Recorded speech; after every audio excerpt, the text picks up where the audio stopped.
Good morning बच्चों आज हम कक्षा 9 गणित की क्लास में चर्चा करेंगे प्रश्नावली 7.3 पर। जैसा कि बच्चों आप जानते हैं कि त्रिभुज से संबंधित ये प्रश्नावली है। तो बच्चों प्रश्नावली 7.3 का पहला प्रश्न देखते हैं। पहले प्रश्न में कह रहा है कि त्रिभुज ABC और DBC एक ही आधार BC पर बने दो समद्विबाहु त्रिभुज इस प्रकार हैं कि A और D भुजा BC के एक ही ओर स्थित है। यदि AD बढ़ाने पर BC को P पर प्रक्षेपित करे तो दर्शाइए कि आपको 4 भाग दे रहा है, यानी कि सिद्ध करवाना है। पहले में कह रहा है कि त्रिभुज ABD समरूप त्रिभुज ACD और दूसरे में त्रिभुज ABP समरूप त्रिभुज ACP। तीसरे में कह रहा है AP कोण A और कोण D दोनों को समद्विभाजित करता है। चौथे में कह रहा है कि AP रेखाखंड BC का लंब समद्विभाजक है। तो बच्चों जैसा कि प्रश्न में चित्र दिया गया है, तो सबसे पहले हम चित्र बनाएंगे। चित्र आपका इस प्रकार है बच्चों, ABC और ये D है और ये बढ़ाने पर P पर काटता है। तो बच्चों जैसा कि ऐसे प्रश्नों में बताया गया है कि हम सबसे पहले जो प्रश्न में दिया गया है उसे नोट करते हैं। तो हम लिखते हैं ज्ञात है, प्रश्न में दिया गया था कि त्रिभुज ABC और त्रिभुज BDC एक ही आधार BC पर बने दो समद्विबाहु त्रिभुज हैं। नोट कर लिया हमने। उसके बाद हमें क्या सिद्ध करना है ये भी लिखना होता है। तो सिद्ध करना है हमें 4 खंड दिए गए हैं बच्चों। पहले खंड में कह रहा है कि त्रिभुज ABD समरूप त्रिभुज ACD और सेकंड भाग में कह रहा है बच्चों, सेकंड भाग में आपका ये कह रहा है कि त्रिभुज ABP समरूप त्रिभुज ACP और तीसरे में कह रहा है कि AP कोण A और कोण D को समद्विभाजित करता है। और चौथे में कह रहा है कि AP रेखाखंड BC का लंब समद्विभाजक है। तो पहली कंडीशन से स्टार्ट करते हैं और स्टार्ट करने के लिए जैसा कि ऐसे प्रश्नों में बताया गया है कि हम उपपत्ति स्टार्ट करते हैं। बच्चों फिर बताना चाहेंगे आपको कि ऐसे प्रश्नों को हल करने के लिए जो ज्ञात है वो हम लिख देंगे। उसके बाद जो सिद्ध की करना है वो लिखने के बाद हम स्टार्ट करते हैं पहले भाग से। पहले भाग में जो त्रिभुज दे रहा है वही हम लेके चलेंगे, ABD और त्रिभुज ACD में। बच्चों हमें इन्हें देखते हैं कि ये किस कसौटी पर समरूप त्रिभुज है या नहीं है। तो कसौटियां हम पहले भी बता चुके हैं। तो हम ABD यानी ABD और ACD में बच्चों हम सबसे पहले ये देखते हैं कि हमारी AD बराबर AD, यानी कि ये AD जो भुजा है वो त्रिभुज ABD में भी है और ACD में भी है। और हम चूंकि ये दोनों समद्विबाहु त्रिभुज हैं तो हम AB बराबर AC, ये दोनों भुजाएं भी बराबर होंगी तो AB बराबर AC। अब हम ये देखते हैं बच्चों कि हमारा जो है ये भी हमारी BD बराबर CD होगा, BD बराबर CD। तो बच्चों इस प्रकार हम दोनों त्रिभुजों में देखते हैं ABD और ACD में जो इनकी संगत भुजाएं हैं वो बराबर हैं। तो हम लिख सकते हैं कि भुजा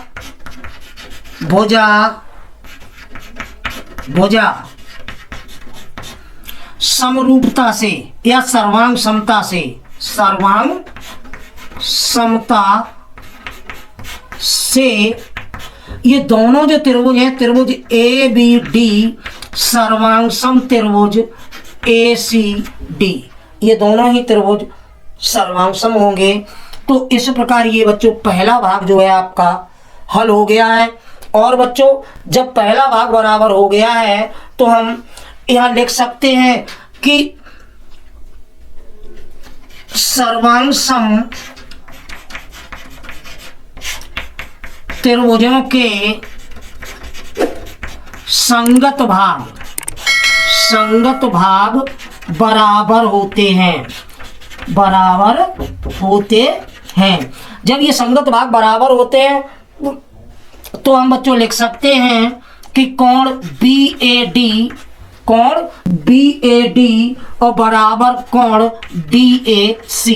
जब बच्चों ये दोनों कोण बराबर हैं तो हम ये लिख सकते हैं कि AP जो रेखा है कोण A को समद्विभाजित करती है।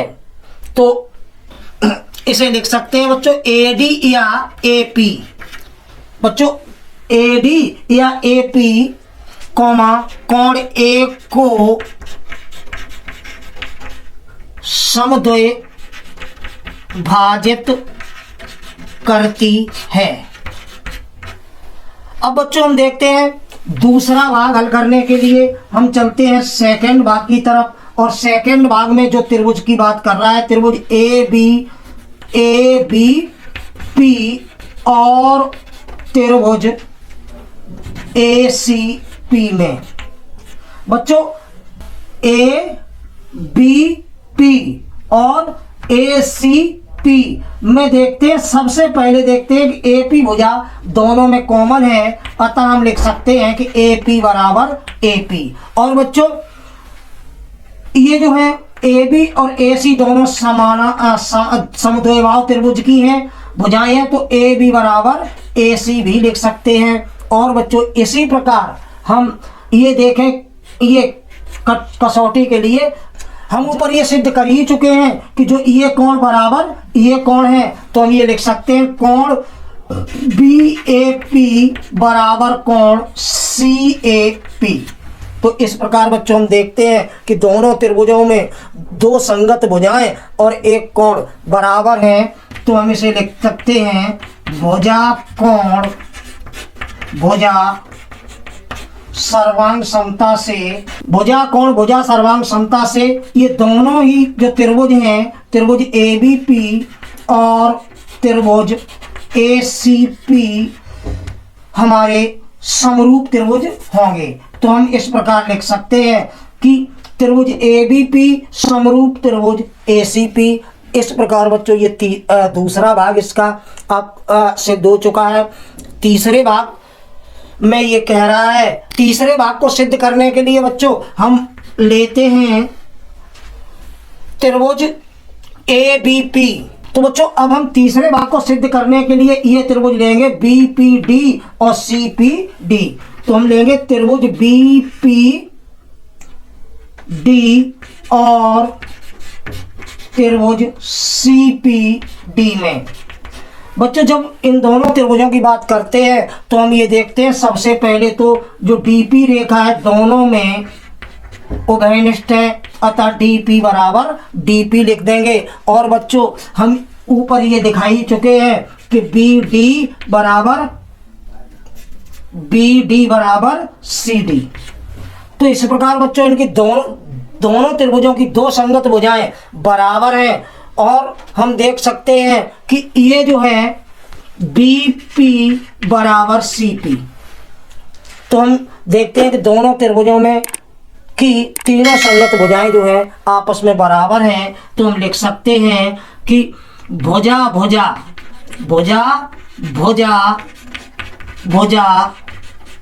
सर्वांग समता से दोनों जो त्रिभुज हैं, त्रिभुज BPD सर्वांग सम त्रिभुज CPD। और बच्चों जब ये दोनों त्रिभुज सर्वांग सम हैं तो इनके जो संगत भाग हैं बराबर होते हैं, अतः हम लिख सकते हैं कि सर्वांग सम त्रिभुजों के संगत भाग बराबर होते हैं। जब बच्चों ये बराबर होते हैं तो हम ये लिख सकते हैं कि कोण बी डी पी बराबर कोण सी डी पी। तो बच्चों इस प्रकार ये जो दोनों कोण बराबर जब हैं तो ये सिद्ध हो गया है कि जो तीसरे में कह रहा था एपी कोण ए और कोण डी को समद्विभाजित करता है, तो बच्चों ये यहाँ पर सिद्ध हो भी गया था। हम नीचे लिख देंगे, अतः जो एपी कोण ए और कोण डी को समद्विभाजित करता है, समद्विभाजित करता है। तो इस प्रकार बच्चों इस प्रश्न के 3 भाग आपके हल हो चुके हैं। अब चौथा भाग हल करने के लिए आगे चलते हैं। बच्चों चौथा भाग हल करने के लिए हम लिखते हैं कि सर्वांगसम